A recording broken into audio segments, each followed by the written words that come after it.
So I want to say something about the Shalom Hartman Institute. The Shalom Hartman Institute is a institute in Jerusalem. It was founded by David Hartman, Rabbi David Hartman, who was an Orthodox rabbi from Montreal. It is now run by his son, Rabbi Daniel Hartman, and the board of the Shalom Hartman Institute. And the Shalom Hartman Institute is really a premier educational institution that, while the founders are Orthodox, it considers itself a pluralistic institution, teaches Jews of all various denominations or no denominations. They have classes and things and workshops in Israel for Israelis, for soldiers, for citizens. They look at all kinds of ways to reach out to the Israeli population, both religious and both the secular. And one of the things that they really love to do is bring people together from different points of view, really to study Jewish texts. That is really their primary source of teaching, is teaching Jewish texts. I was fortunate enough to be part of what they call their, people could just mute themselves. And they're watching prison. If people could, I don't know that I can mute you, so please mute yourself.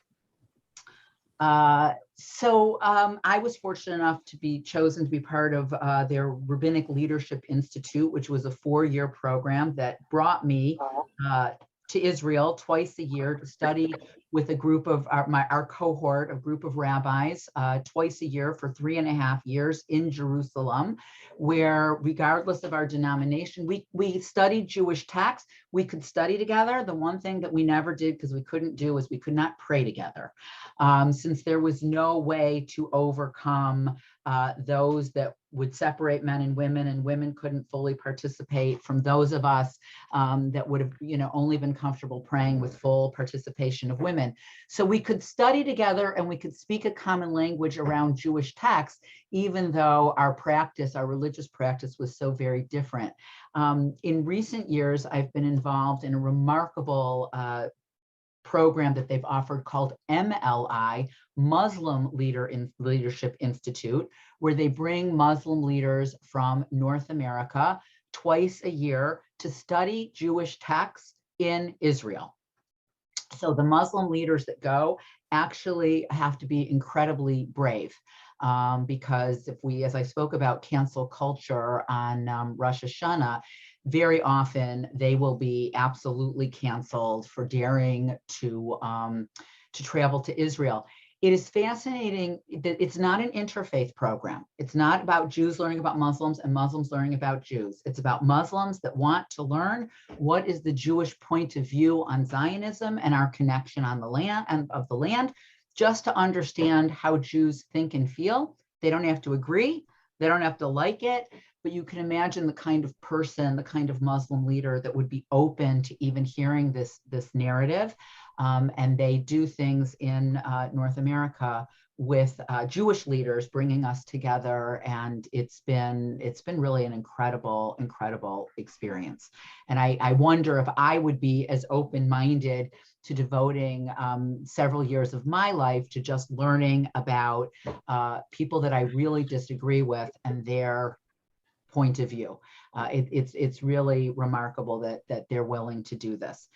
So now they have developed a program to bring to rabbis, a pilot program to bring to rabbis, for us to bring to our congregants, called Foundations of a Thoughtful Judaism.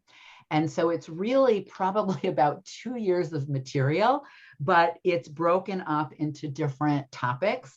And I thought, and I hope, because we got a really nice sign up, that a topic that people would find of Jewish interest was the topic of Jewish ethics.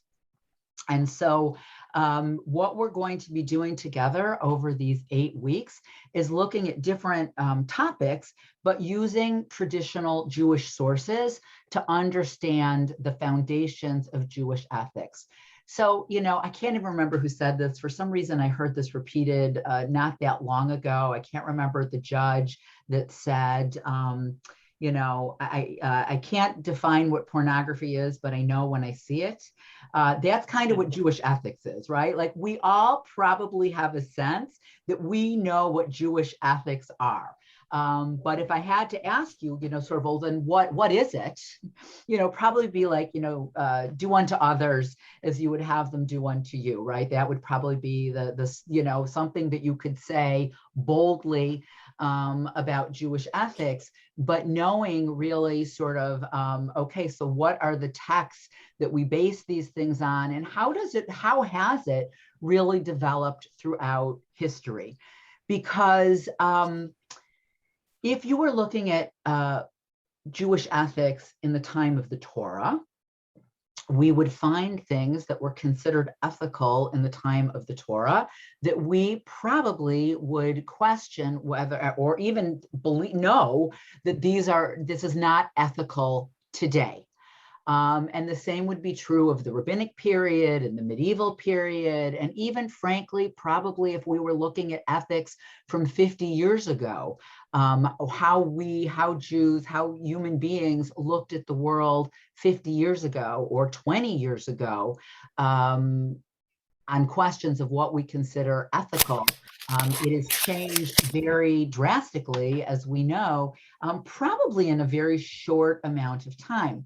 And part of the issue that we will touch on at a certain point is people also in the United States like to use the phrase Judeo-Christian ethics, right? Or the Judeo-Christian tradition. But very often the Judeo part and the Christian part actually are very, very different. And how we look at certain things are not the same. And frankly, we see that in play in a very real and powerful way in the United States today. And we're not going to get into this today, but one of the things where we absolutely part ways and look at this so differently would be around the issue of abortion.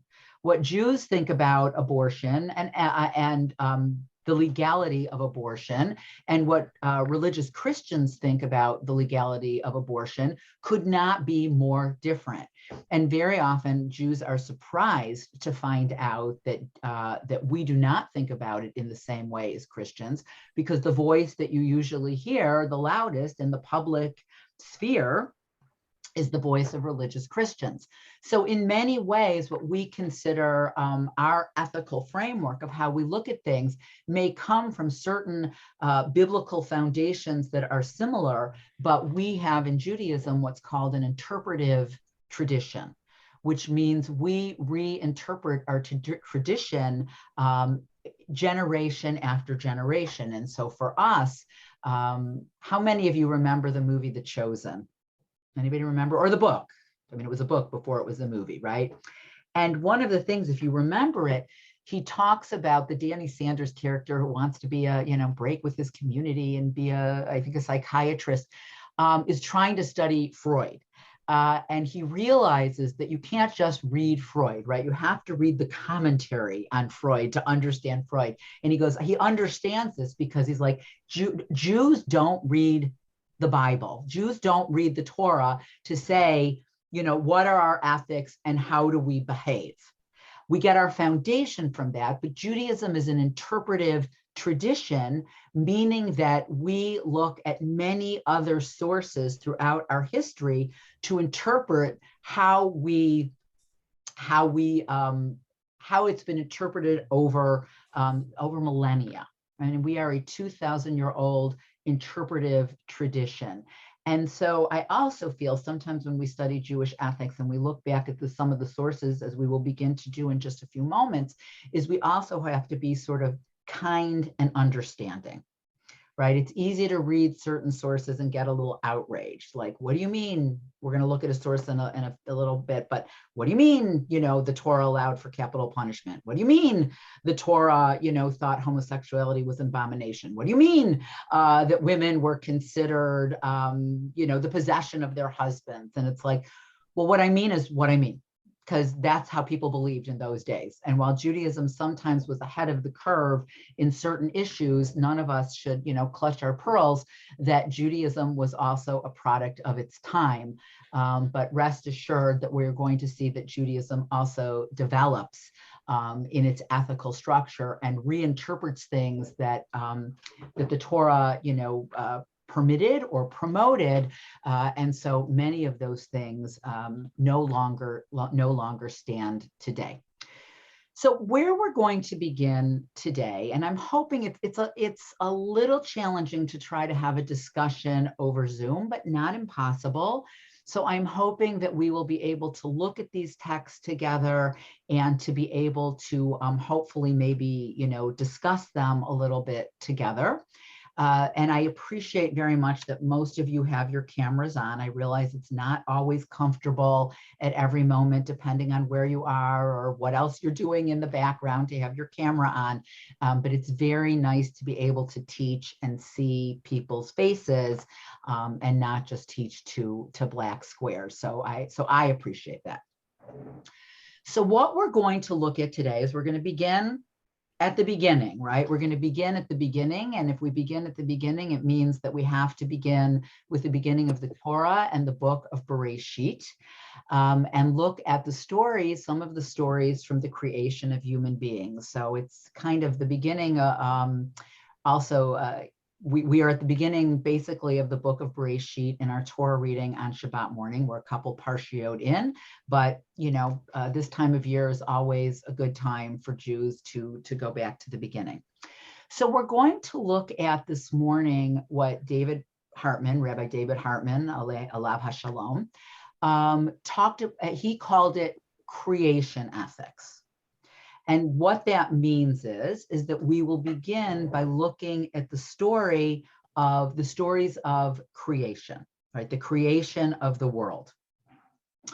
And what we need to sort of note when we're looking at the story of the creation of the world is, and for people that come on Shabbat morning, you can, you got a foot up here. When we talk about the creation of the world, and the ethics that come out of the creation of the world, it is the most universalistic, right? We're not talking about the creation of the Jewish people yet.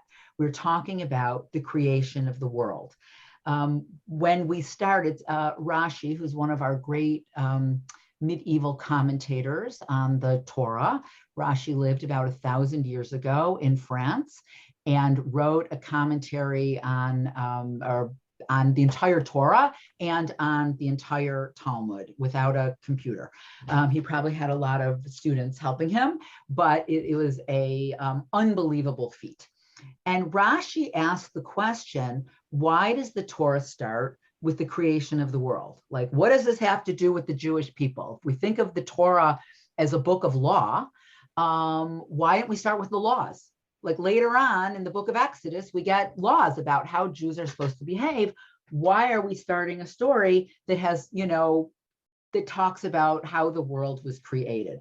So keep that question in mind when we look at some of these texts.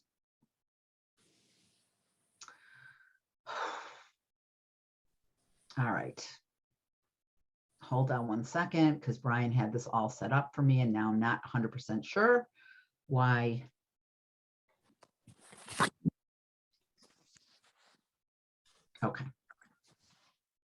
Okay, so hopefully everybody can see this, can see the text.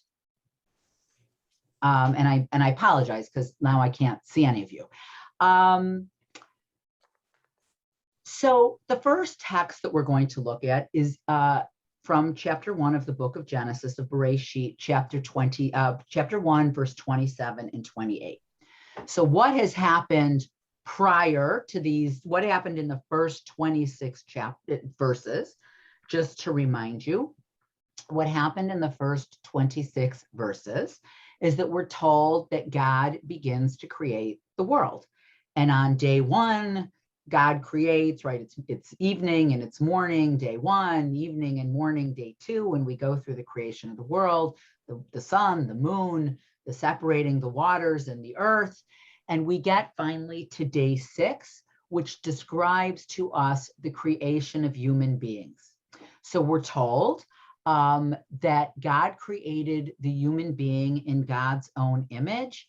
In the image of God did God create, male and female. God created them. And God blessed them and said to them, be fruitful and multiply and fill the earth and subdue it and reign over the fish of the sea and the fowl of the heavens and every beast crawling upon the earth. So just look at that again for 1 minute. Just read it again for a second, because I'm going to stop sharing so I can see your faces. But I want to talk about it, and I want you to be able to sort of see it, right? So human beings, male and female, are created in God's image. So feel free to unmute. But what do we learn from just these few verses? Judy? That also God creates things, but now he's telling the humans that you're in charge of them. You're in charge of nature, you're in charge of the animals and the fish and all this. So I may be overseeing all this, but you're the hands-on people taking care of the earth. Right.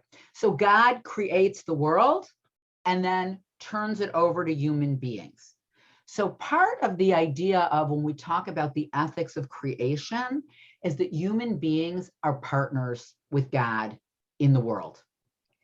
So that's part of what we learn just from this opening verse, that somehow, and there are different ways that it's put actually in the beginning of the Torah. We rule over the earth, which is one sort of a creation ethic as far as our responsibility.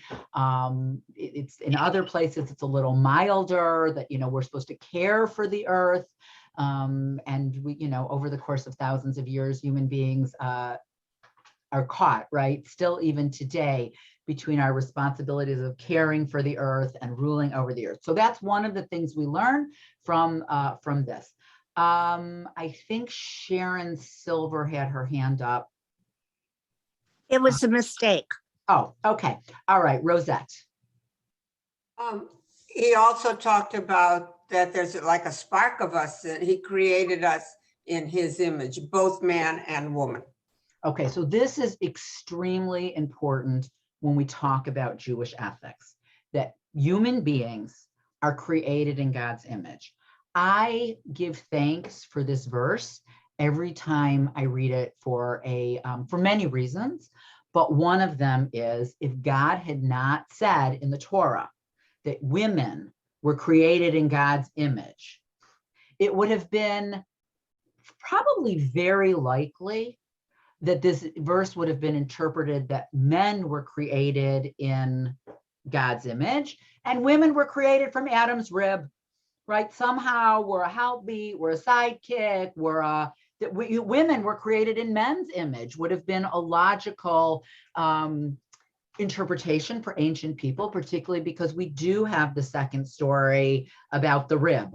But this story comes first, right? So the idea is, whatever you may think of women, that both men and women are created in God's image. So this is hugely important.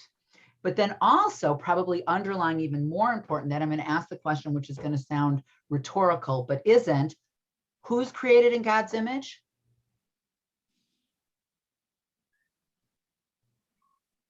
Lois?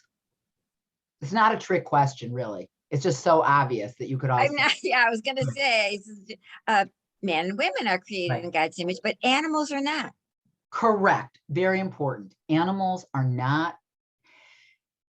Animals and human beings, in spite of some of the challenges my teenage students give me, in the worldview of Jewish ethics, animals and human beings are not created equally. I think I was in rabbinical school. I've shared this story before, but if you remember the whole thing with the baboon heart.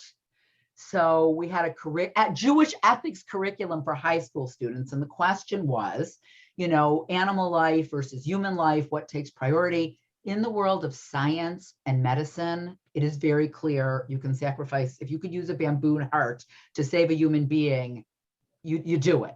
But one of the ways we were supposed to teach our middle school students was, you have your beloved dog and you're swimming at the beach and your dog starts to swim out into deep water and is getting in trouble. But over here, a stranger yells, "Help, I'm drowning." Do you save your dog or do you save the human being? All of the students said they'd save their dog. So it was a terrible, bad curriculum that didn't really make the point of what they were trying to, what they were trying to do. So yes, so it's very important. While we're supposed to care for the animals, we're supposed to rule over the animals. We're not supposed to abuse animals. There's all kinds of Jewish ethics around, we can't harm animals, we can't hurt animals. We are allowed to eat animals. We're allowed to use them in scientific research. But so animals and human beings are not created equally. Animals are not considered in the image of God. So what else? What does that teach us then? What is it about human beings that the assumption is that human beings have that animals don't have? Elizabeth? That men and women are created in God's image, which should serve to inform humans of certain things, which I think that the Bible tries to teach us, Right. Those things that God expects of us. Right. Nancy Schmidt? Well, you have to unmute though.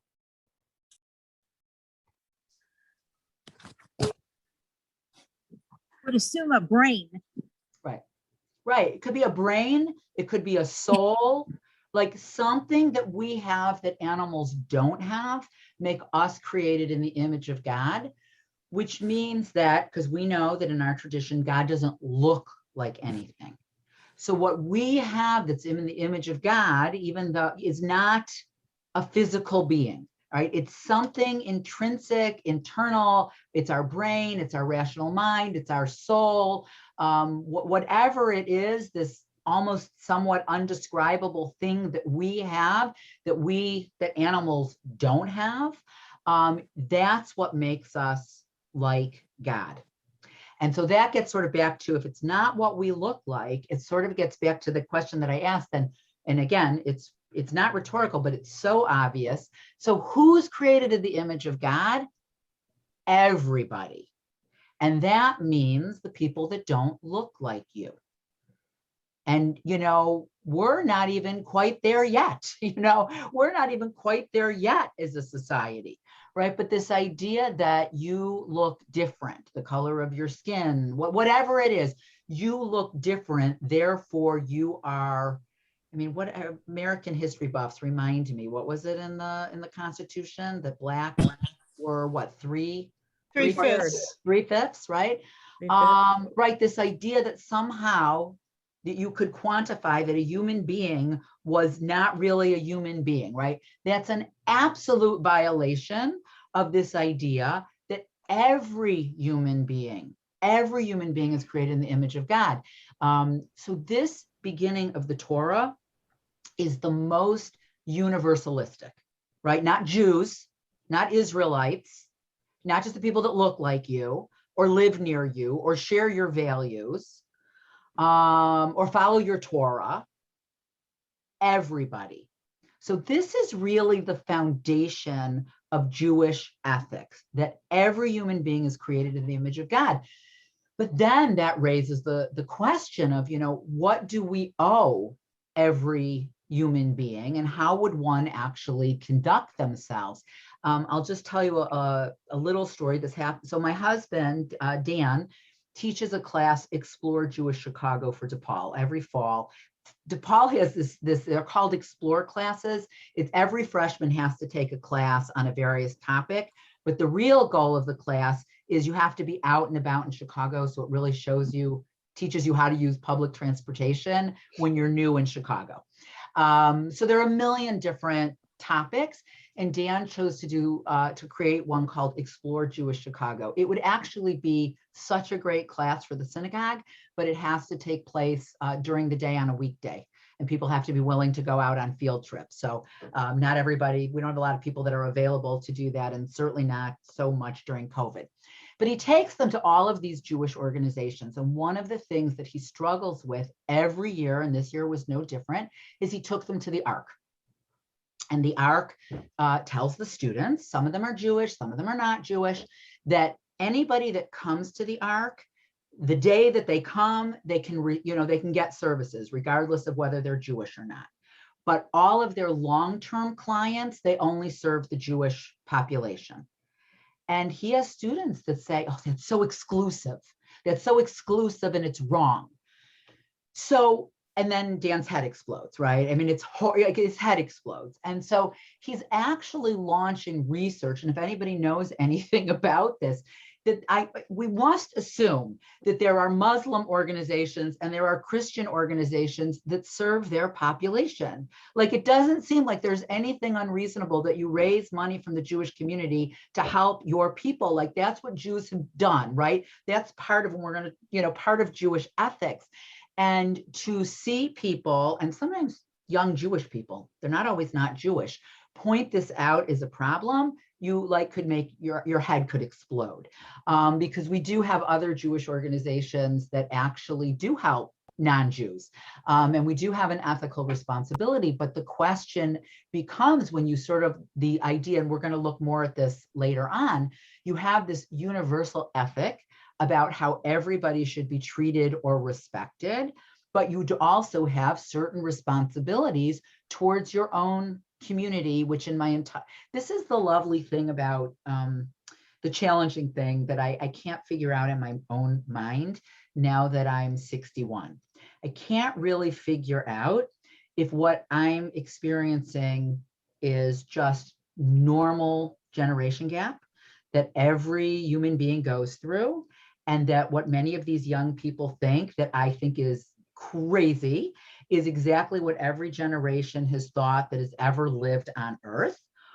Or, if possibility, some of the things that they think are really nuts and dangerous.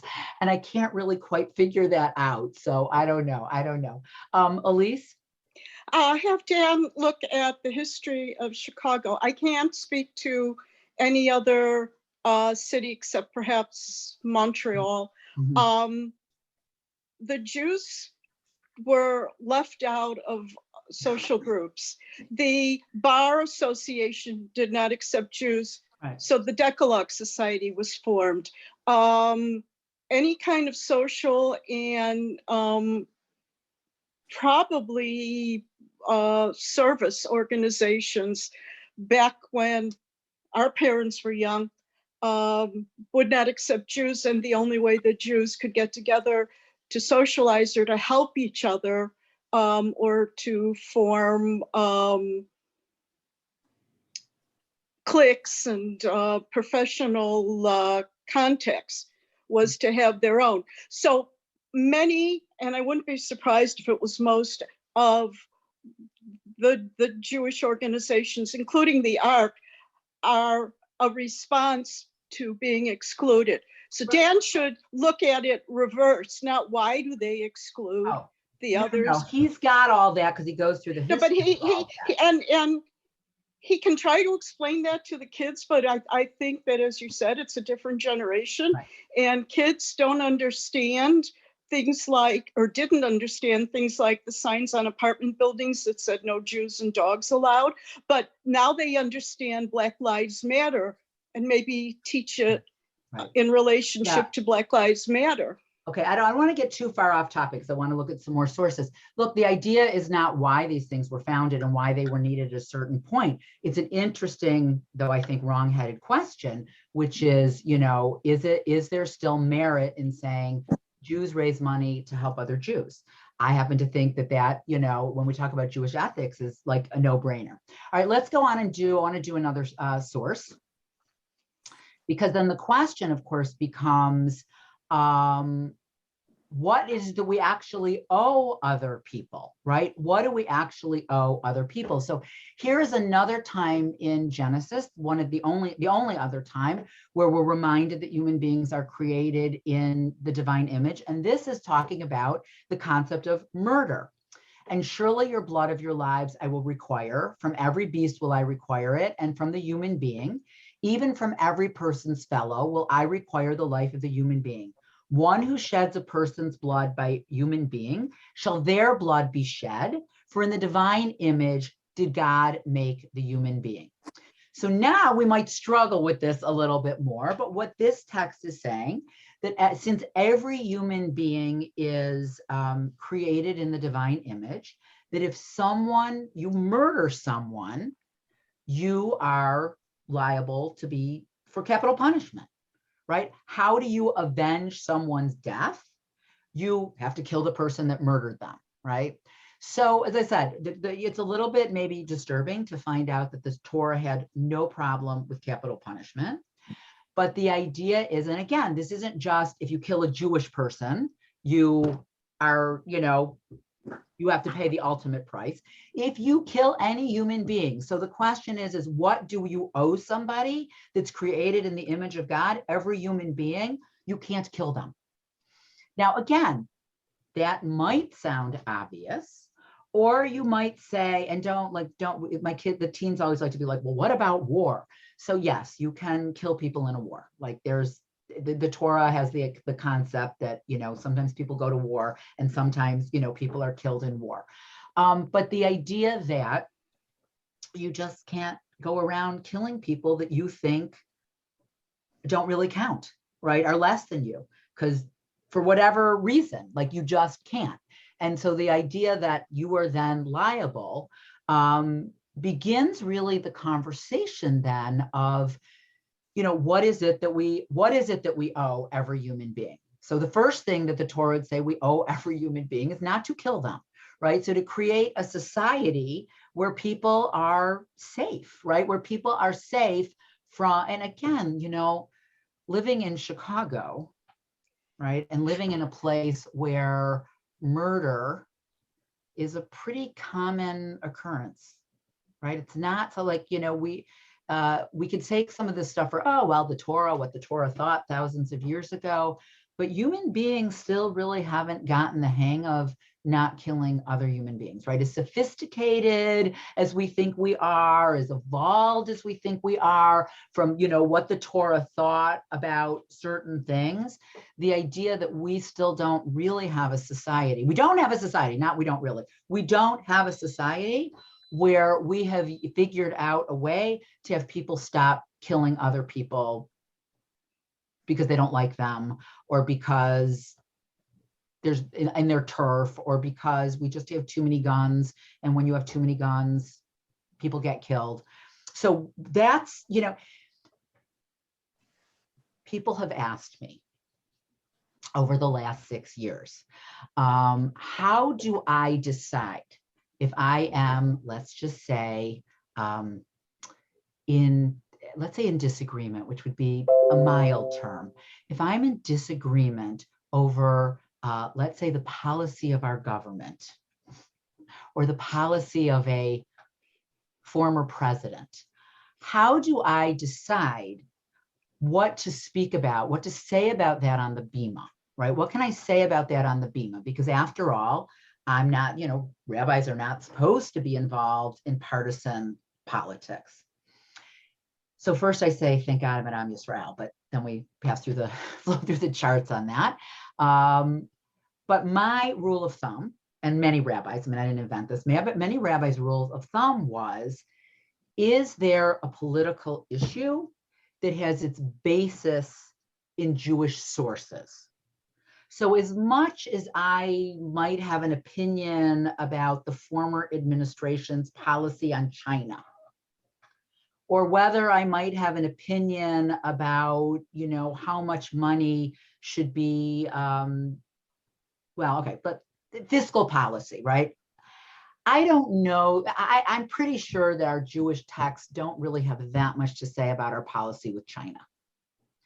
But I am very clear that our Jewish texts have a lot to say about not murdering people, and therefore guns in the hands of people. I think our tradition has a lot to say about that. I think our tradition has a lot to say about how we treat the stranger and what we do about, immigrants, or how we care for the poor. Like, our tradition has a lot to say about that. And so my feeling was, if it was a topic that I felt really had a basis in Jewish ethics and Jewish ethical sources, then I felt that I could, or I don't know, civil behavior and how we talk to other people. Our tradition has a lot to say about how we talk to and about other people. So in those ways, I felt, that I would be compelled to speak about those things. So let's go on and look at another source.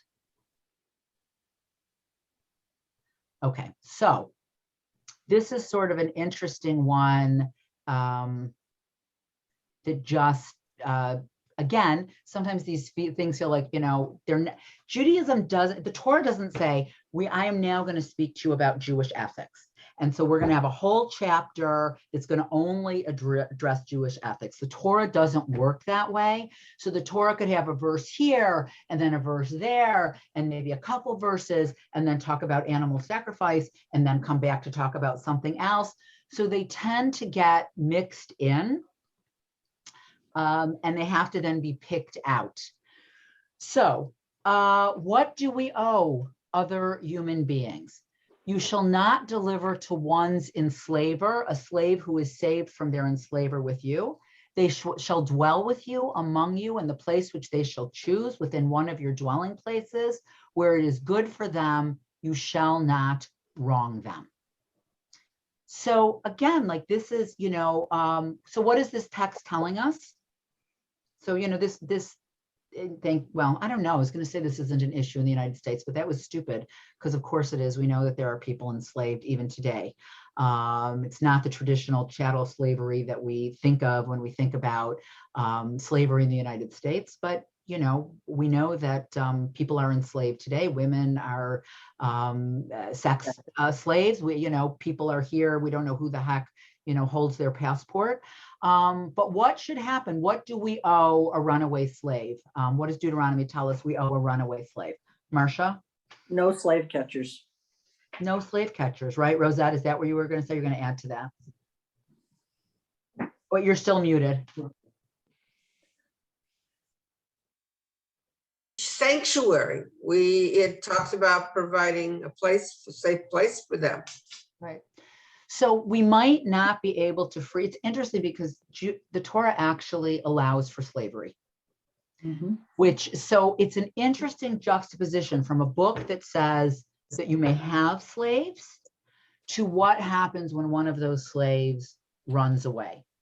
Now, the Torah doesn't say this. Well, it does say, I shouldn't say, the Torah talks about how we're supposed to treat our slaves, right? You can't, you're supposed to, there are different ways that we're supposed to treat our slaves, and the tradition adds to that. So the presumption is somebody could be enslaved for a variety of reasons. A lot of times in the Torah, it was people sold themselves into slavery because otherwise they would starve to death. So you could have slaves. The presumption is if a slave runs away, the slave A no longer wants to be a slave, and B perhaps was mistreated by the person, and that's why that owned them. I shouldn't use air quotes, own them. And therefore they ran away. It was your obligation not to give them back. So why does this connect with the idea that human beings were created in the image of God? Why did Hartman choose this text? What does this say about a slave? Julie? Wait, you're still muted though. Julie, you're muted. We didn't hear you. Sorry, clicked too many times. It's the difference between if someone's, let's say, camel or donkey ran away, you'd be obligated to return the camel or donkey to its owner. So here, the notion of owner is dissolved once somebody disappears.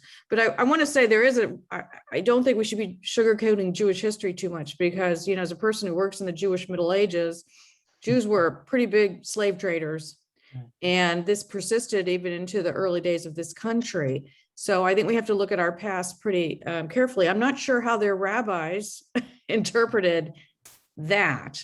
Right. And that would be really interesting because clearly it's, not something we want to be proud of, but at least in terms of your foundational ethical writings about slavery, human beings are different from animals. Right. You don't return a runaway slave. So a couple things that I'd like to say about, first of all, Judaism and the behavior of Jewish people. First of all, slavery wasn't forbidden, right? So we know that there were Jews involved in the slave trade. We know that there were Jews that financed the slave trade. However, we need to be really careful because one of the big things that you now hear from some from Black Lives Matter as an organization and some from the movement for Black Lives is that Jews created and were fully responsible for the slave trade, which is simply an anti-Semitic lie. So we're in this interesting thing where we need to acknowledge that we were part of it, but we were not, the drive. No, we worked in hands with the Muslims. I mean, the Muslims well, are yeah, doing right. a really good job on that And too. good luck finding that on the Movement for Black Lives Matter website. Right. So there's the aspiration of Jewish ethics. Look, one of the examples, people don't talk about this so much anymore, but when I was a young rabbi, one of the prime examples of, and it's can the Torah make you ethical?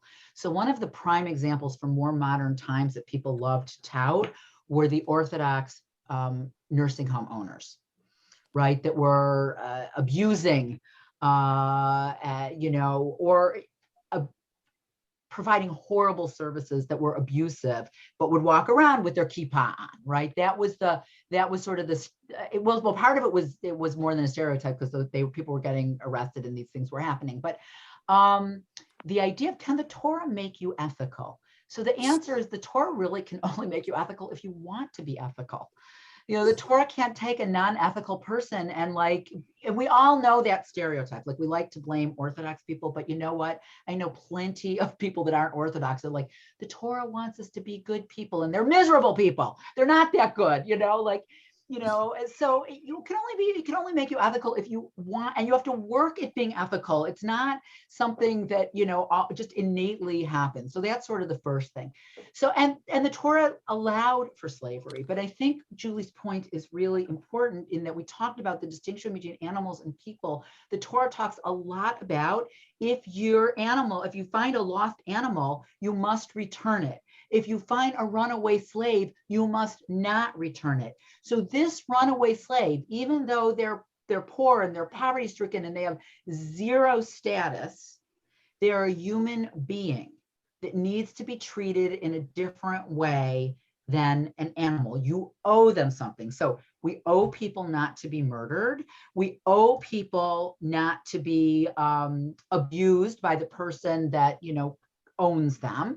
So these are sort of the basics of creation ethics. And I know people have their hands up, but I'm also cognizant of the time, and I want to share one more source with you.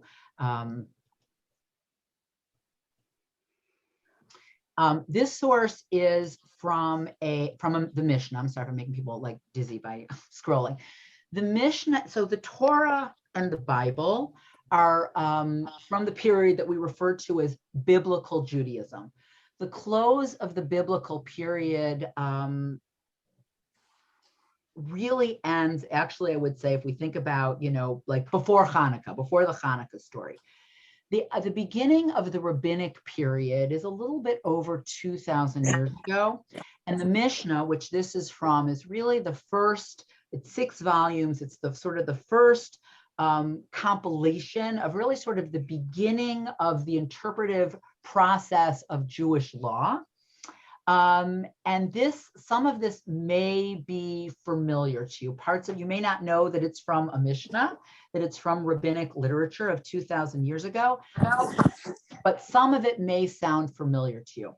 So they're talking about now, we said that the capital punishment was allowed in the Torah, that it was part of society, but the rabbis begin the process of legislating it out of existence by making it so difficult to enforce.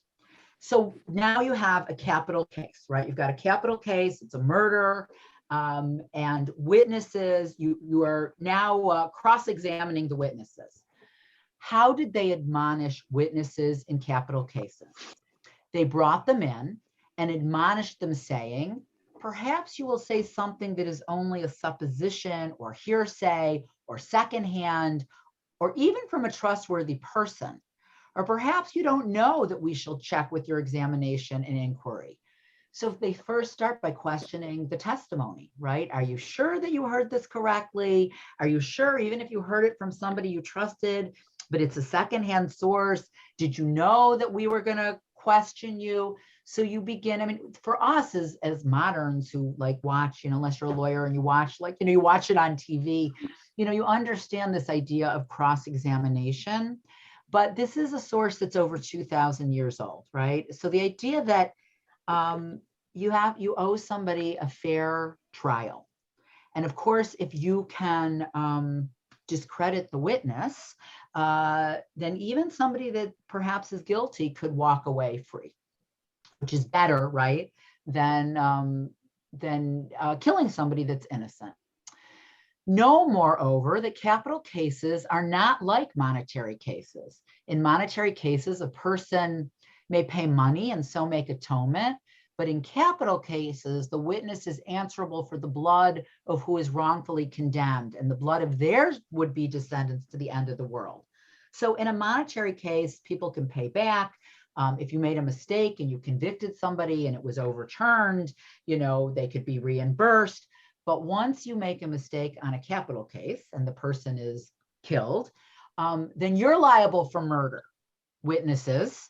So you better make sure that you're very certain of what you saw and that you heard. For we have found out with Cain, so this is the story of the first murder, that his brother says, the bloods of your brother cry out. It doesn't say the blood of your brother, but rather the bloods of your brother, which means you're responsible, for eternity for a wrongful death. Therefore, humanity was created in the world first as an individual. This gets back to the creation story, right? God created Adam and Eve. And the question is what the heck, why do we care?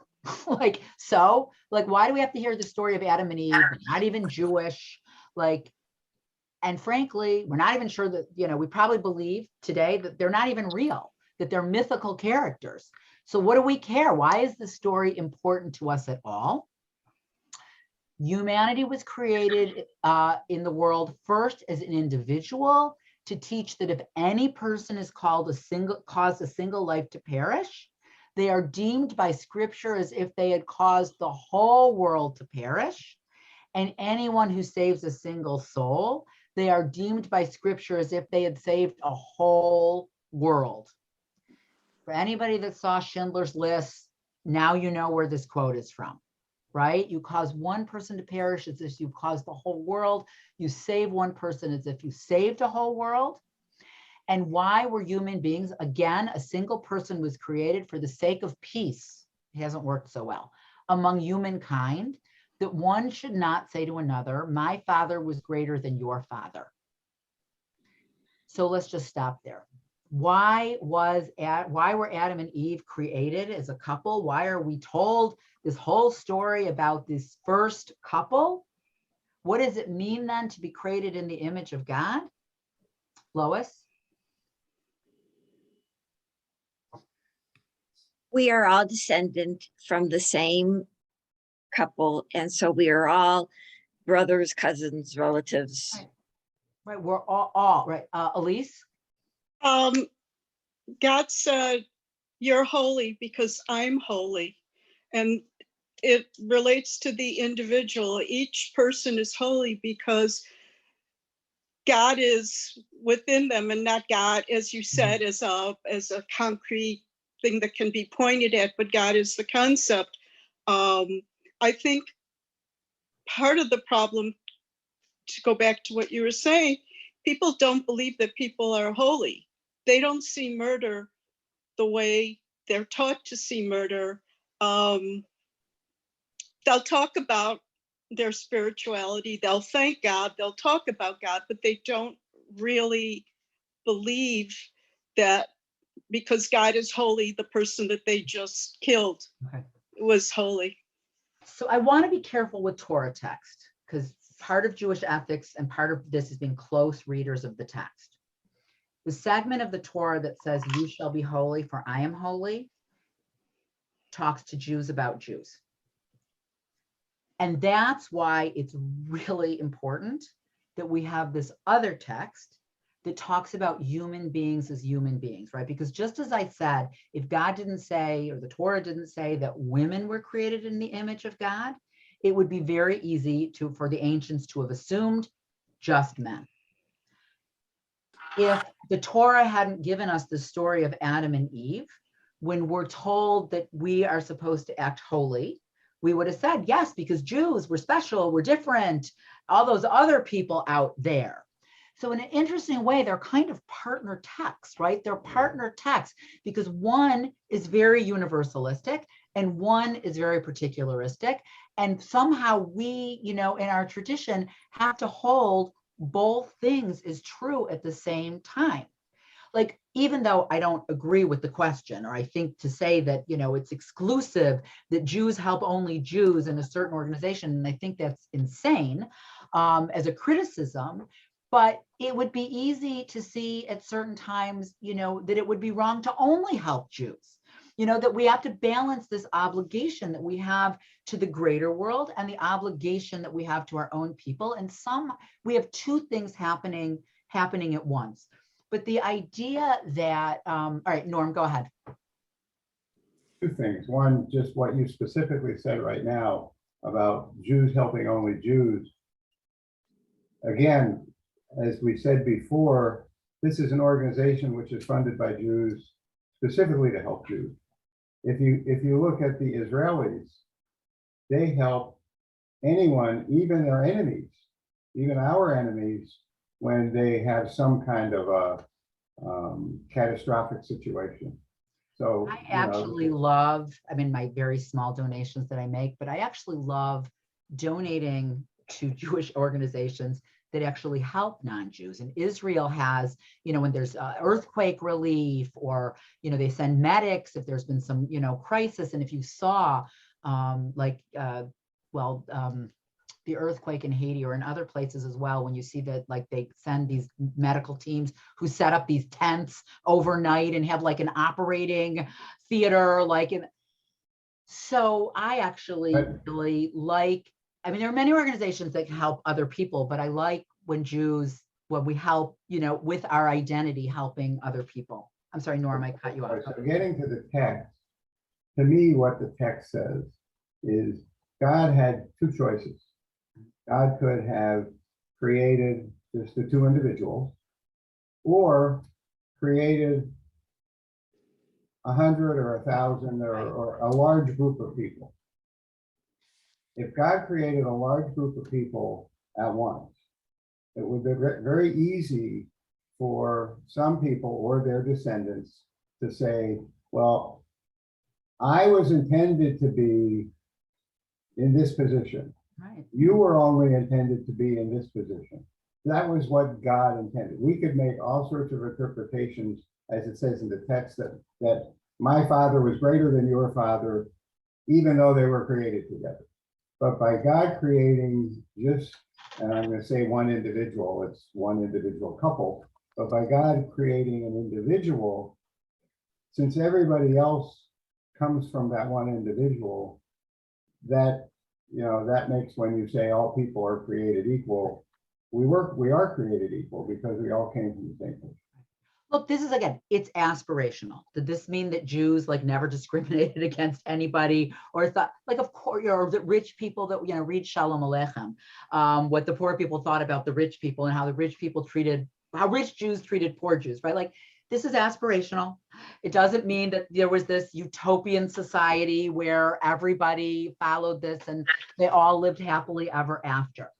But the idea that you set this as an aspiration from thousands of years ago, that we are, all the human family comes from the first mother and father, and therefore we're all related. We're all family. Sometimes you treat your people that aren't your family better than your family, but let's say you live in a family where you treat your family members really well, better than other people, right? That you should treat everybody as if they're your family, as if they're your cousin, as if they're your relative, and not to have this sort of hierarchy about, economic hierarchy, or, what you look like, or all of those various things, but that aspirationally, this idea, and it's interesting that the Mishnah source, which I find very interesting, is it sort of wraps up all of the themes, right? When we started with what do we owe people, right? We owe them to be in a world where they're safe.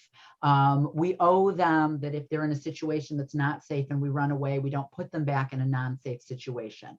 And we owe them that we have to make darn sure that even while we allow capital punishment, and that's what's just, we better make darn sure that we trust the witnesses, that they really say that they say what they said, and then ties it into this idea of equality amongst all people, which, you know, again, a source on capital punishment did not have to circle back to this idea that we all have this common ancestor. You know, whoever we are, we all have this common ancestor. And again, it's an aspirational goal that humanity has still not, we still aren't there. Like we're not even really, frankly, I mean, maybe in certain Western societies we're a lot closer, but we're not really there. And so these texts are supposed to inform us, but as I said, they're not going to magically make us this way.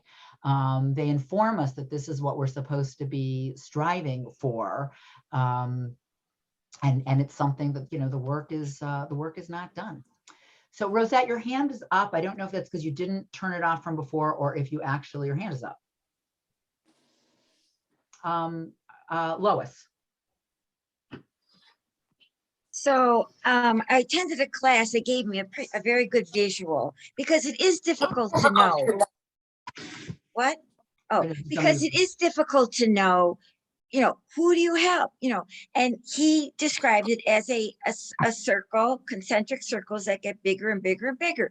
And you are at the center because you have to take care of yourself first.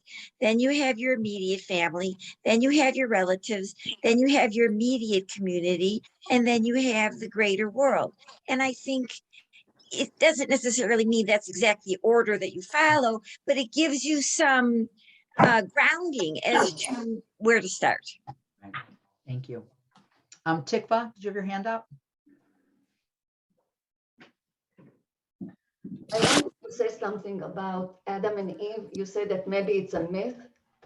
I think that the whole idea of the creation of a human being, that we had partners, and it's until today, when we are creating our own children, we need that God to be a partner, to give the soul, to give the spark of this human being.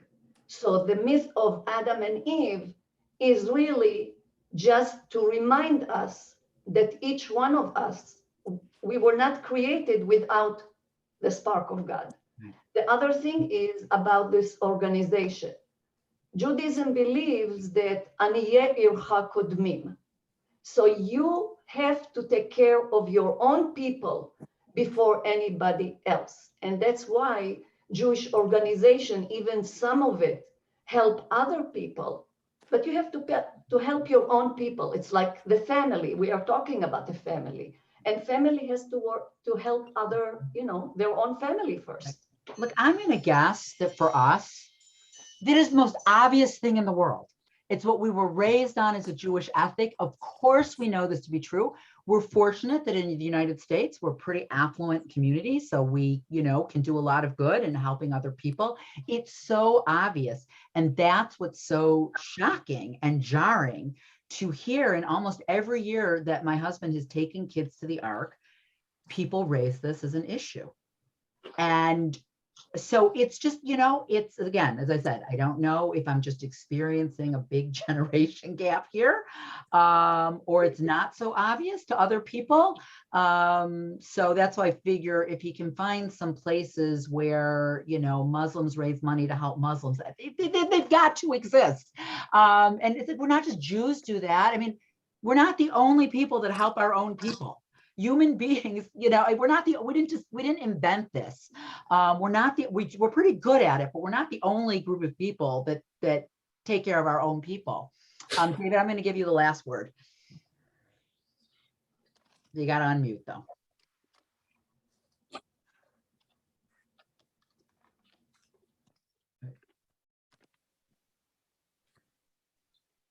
Who's talking? There you go, David Schmeckler. Oh, Okay. I'm involved with the ARC. I'm on the board of trustees. I know and you are. have been for many years. And actually, years ago, I asked this question because I was troubled no matter what the answer was. What do we do with people who aren't Jewish, who come for services from the ARC? And I thought, well, if they said they don't help them, that was bad. And if they help them the same, that's not why people are giving. And I thought that they had a beautiful concept, which is to take care of the immediate needs of the people. And they don't just throw them out the door after that. They're actually in touch with social service agencies, both secular and religious, from other traditions, and they hook them up and make sure they're taken care of. So I think it's really a good solution and an appropriate solution, and I don't have any problem with it. You know, I thought the way they're handling it is the best of both worlds. Part of the issue, which I will just leave you with, isn't going to make anybody feel good, but I've turned into my mother. It finally happened. I'm feeling somewhat obsessed these days about anti-Semitism in a way that I really, most of my life, I thought, you know, my mother was overwrought on this issue. But I'm really concerned. And so I feel like now I'm seeing it in all kinds of ways. And so the idea that you could take something as beautiful as an organization that raises money to help people and doesn't turn people away, how you could possibly see anything negative to say about it. But the fact that there is consistency in 1 or 2 students every year that raises this, and sometimes Jewish students, I've become really obsessed with this issue, but we're going to keep talking about Jewish ethics. So I just want to reiterate, first of all, it's lovely to see all of your faces on Zoom, and I look forward to seeing you next week. We are recording this, so if people have to miss a session, you can catch up. But I do also want to reiterate the invitation of seeing people one-on-one. Brian has set up a lovely area in the courtyard where we can meet outside to do that. So please just email me and we'll get something on the calendar, and I will see you all next week. Thank you, Rabbi. My pleasure.